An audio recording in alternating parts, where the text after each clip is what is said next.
akan tanya jawab sama tamu-tamu spesial kita. Di hadapan saya ada tamu yang luar biasa. Kita kasih tepuk tangan dulu dong. Nah, sebelum kita mulai ke sesi tanya jawabnya nih, aku perkenalkan diri dulu. Perkenalkan, nama saya Yohana Hutagawal. Saya siswi dari SMA Negeri 1 Raja Ampat, kelas 12, Pak. Nah, kita akan tanya sama bintang tamu kita yang spesial ini. Kali ini kita berbicara dengan Bapak siapa? Mungkin Bapak bisa perkenalkan diri. Oke, saya panggil Ito aja. Boleh, Pak. Oke, siapa? Hana. Yohana. Ya. Ito Yohana dan kawan-kawan semua. Nama saya Gede Suwardana. Saya Komisaris Besar Polisi, Kombes Pol. Saya saat ini menjabat sebagai Kepala Kesatuan Tugas Wilayah Papua Barat. Wah, yang membawahi Papua Barat Daya dan Papua Barat. Berarti Bapak asli orang Bali, Pak? Asli orang. Asli orang Bali. Tugas sudah berapa lama di sini, Pak? Baru ya? Seminggu. Udah jalan-jalan, Pak?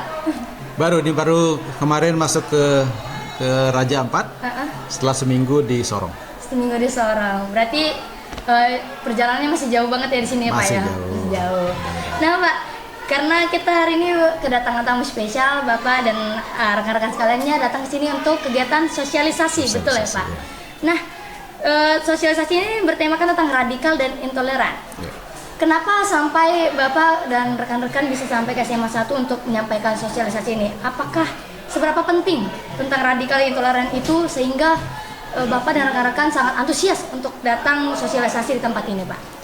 Oke, radikalisme saat ini tidak hanya menjalar ke orang-orang tua saja.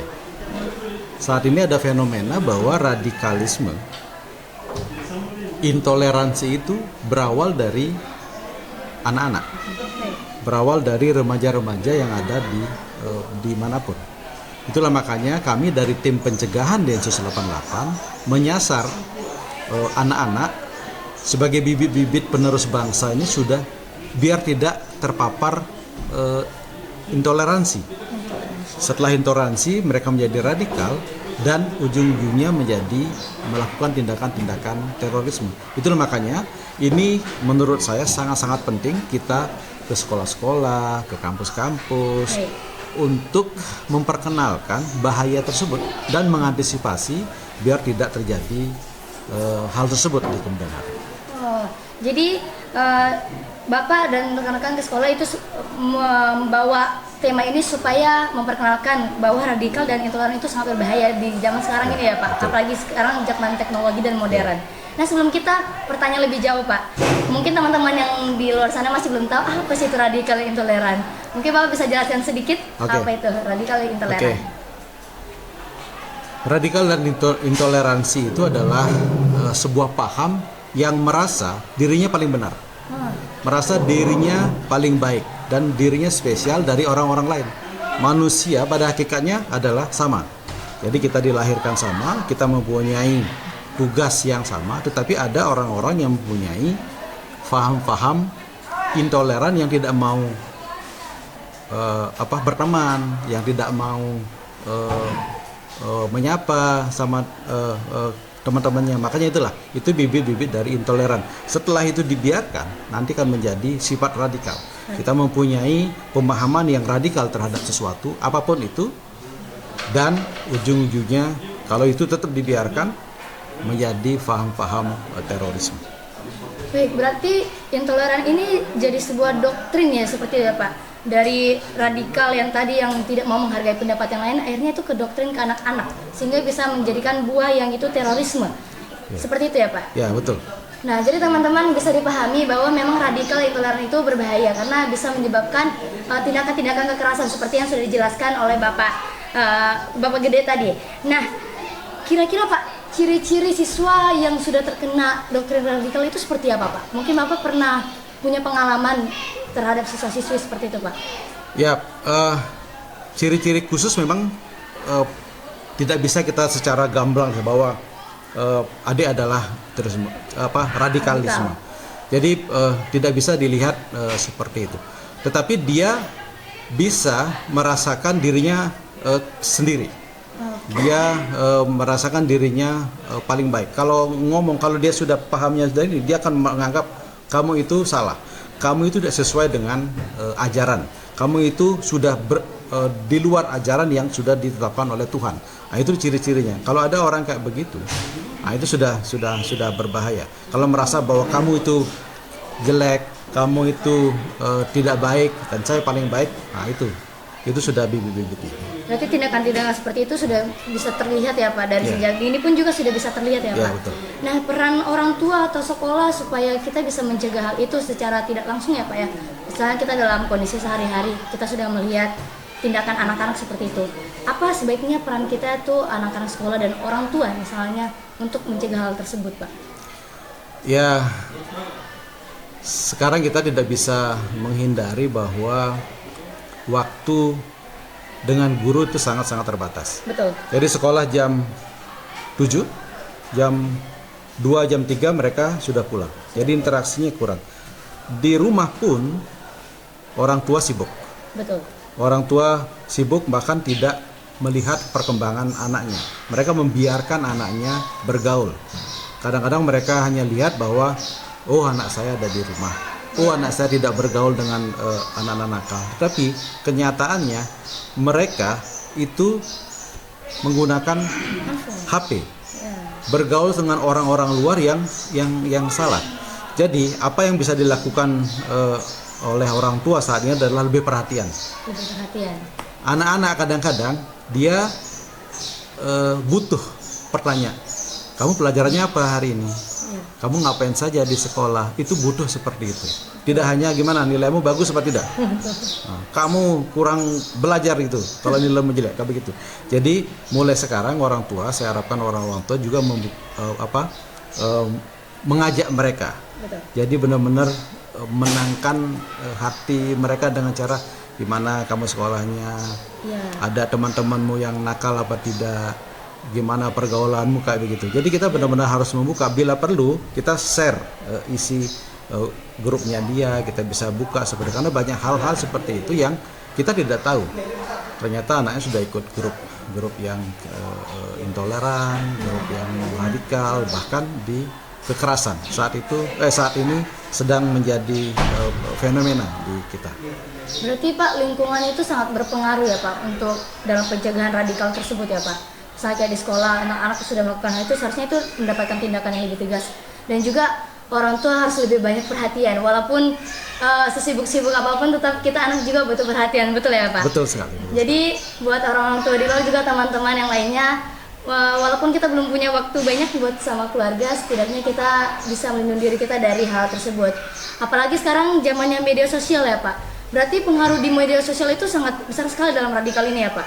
Kira-kira Bapak punya pengalaman tidak dari pengaruh dari media sosial ini sehingga membuat anak-anak itu jadi radikal dan juga bahkan gabung dalam terorisme Pak? Ya, tahun lalu seperti dijelaskan tadi bahwa tahun lalu kita melaksanakan sebuah operasi nasional yang mengamankan sekitar 110 anak-anak di seluruh Indonesia.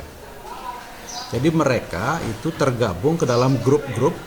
Ada banyak sekali grup-grup kekerasan yang salah satunya adalah TCC. TCC-nya ada True Crime Community.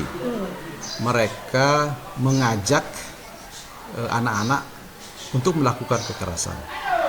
Dan yang ada juga grup Khilafah in Iraq and Syria.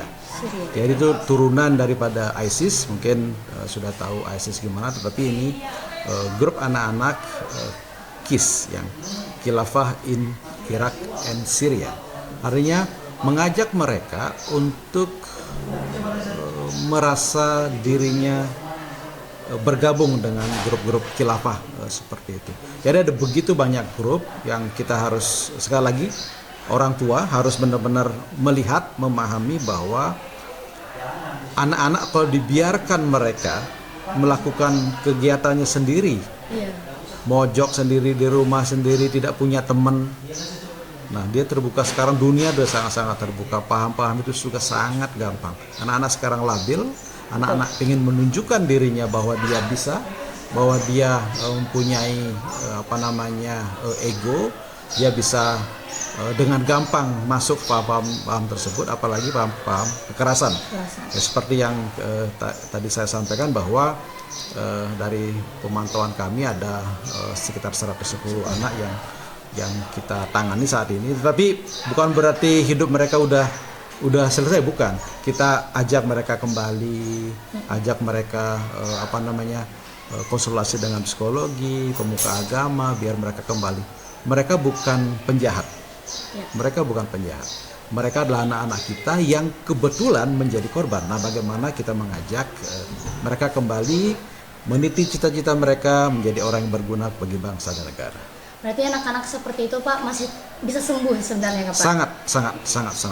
Jangan jadi teman-teman, kalau kita punya hal teman seperti itu jangan didiskriminasi. Mereka tuh hanya tadi seperti kata Bapak tuh korban. Yeah. Mereka korban dari mungkin kurangnya perhatian orang tua di rumah mereka, atau enggak lingkungan mereka memang menyulitkan mereka sehingga mereka terpaksa untuk melakukan hal tersebut. Nah Pak, gimana langkah sebaiknya yang dilakukan guru di sekolah supaya hal-hal tersebut tidak terjadi, atau memang kita bisa mencegah? Mungkin dari aksi-aksi kecil. Adakah solusi yang dari Bapak selama ini bisa pikirkan untuk anak-anak di sekolah? Ya, salah satu aksinya ini. Nah, kami datang ke sekolah membuka pemahaman tidak hanya murid tetapi juga guru. Bagaimana mendidik mereka. Jadi aksi-aksi kecil seperti ini, ya, kita guru itu bisa memperhatikan, oh anak ini menyendiri, anak ini dibullying, anak ini menjadi korban rasisme misalnya. Itu salah satu yang sangat-sangat berbahaya. Jadi kita dibully dengan kekerasan atau dengan kata-kata, mereka tidak bisa membalas, mereka mencari cara di dalam sosial media, suatu titik bisa membalas dengan kekerasan. Itu sangat berbahaya. Jadi guru memperhatikan kehidupan sekolahnya, muridnya, pergaulannya, anak-anak memang terbatas, tapi paling tidak kita bisa memulai dari itu. Betul. Dasar-dasar kecil itu juga penting sekali ya Pak ya. Nah, terakhir Pak, pesan Densus 88 untuk siswa SMA Negeri 1 Raja Ampat dan juga teman-teman di luar, apa nih Pak?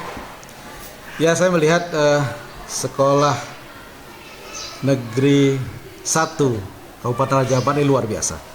Sangat luar biasa. Saya terus terang sangat terkejut. Apa yang disampaikan tadi masalah tadi di anggota tentang apa itu radikal dan sebagainya, langsung paham. Betul. Dan langsung bertanya dengan nalar yang luar biasa. Jadi banyak pertanyaan yang sangat-sangat bagus, banyak pertanyaan yang kritis. Betul. Menandakan mereka adalah orang-orang pintar, mereka adalah calon-calon bibit tunas bangsa yang luar biasa. Di akhir tadi saya sampaikan bahwa bangga menjadi putra daerah saat ini.